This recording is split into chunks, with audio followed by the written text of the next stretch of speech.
This segment of the news has been brought to you by Sun Oil Limited. Welcome back. The second family island fire in just over a week has left another family homeless on Bimini and the Berry Islands.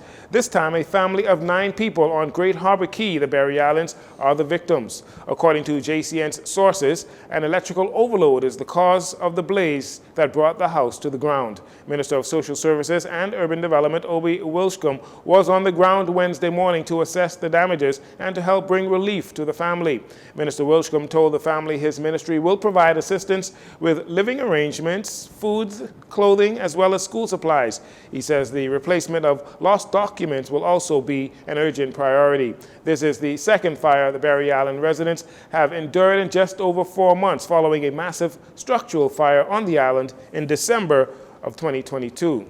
Officials at the Lynden Pinley International Airport, LPIA, are encouraging holiday travelers to arrive at the airport several hours in advance as they expect to see an increase during the Easter holiday travels. Vice President of Operations of the Nassau Airport Development Company, NAD, Jonathan Hanna, says, from an operational standpoint, the focus for the upcoming weekend is to ensure that LPIA is functioning at optimal capacity.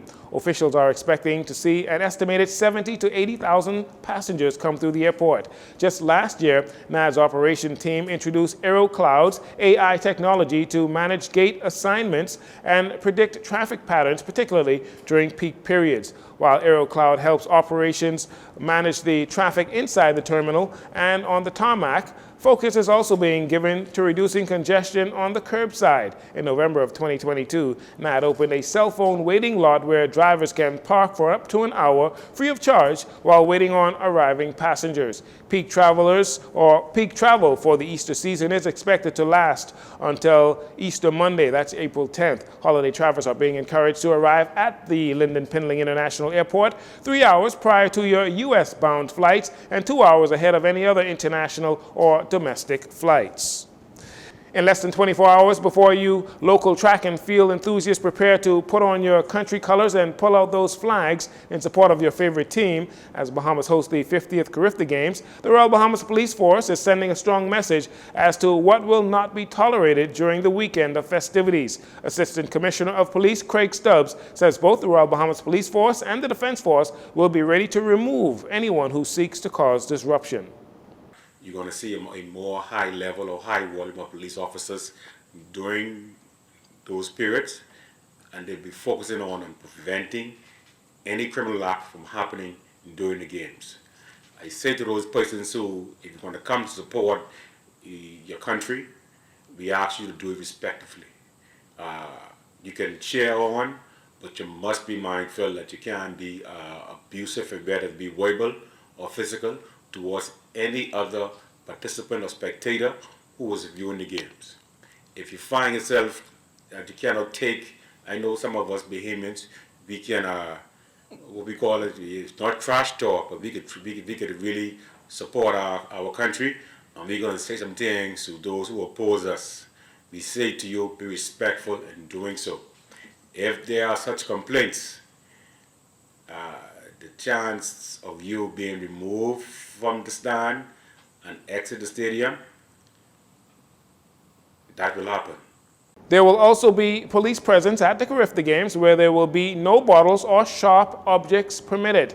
Police are advising the public to pay close attention to road closures and diversions beginning from 4 p.m. on Friday. Chief Superintendent Paul Cash, officer in charge of the Road Traffic Division, giving more detail. In that vein, the main Bahamas Games Boulevard is going to be closed off for pedestrian traffic only.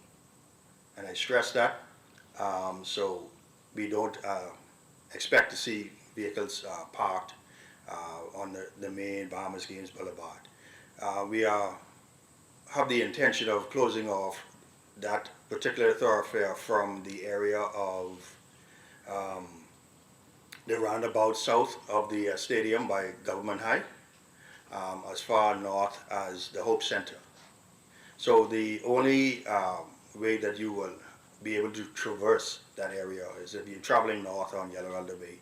You will now be directed to head either west on Corridor 7, which is the road directly north or in front of Government High, or you'll be asked to travel east onto Celery Drive, which is the new road, paved road that is directly in front of the baseball stadium. The Carifta opening ceremony and parade of athletes begins at 4 p.m. on Friday. The track and field competition begins on Saturday morning with events like the heats of the 100 and 400 meters. And finally, last weekend, Prime Minister Philip Davis joined Member of Parliament for Yamacraw, Zane Lightbourne, for the opening of the newest farmers market in eastern New Providence. The initiative is a partnership with Bahamas Agribusiness Cooperative Society Limited, the Bahamas Agricultural and Industrial Corporation, and the Bahamas Agriculture and Marine Science Institute. The aim is to expand the agricultural sector and encourage consumption of locally produced goods. The Eastern Farmers Market serves as just another step in our road to increase food security and import reductions. Hashtag food security, hashtag buy Bahamian. That'll do it for your JCN Evening News. Once again, I'm Jarino Saunders. Thanks again for joining us. This segment of the news has been brought to you by Sun Oil Limited.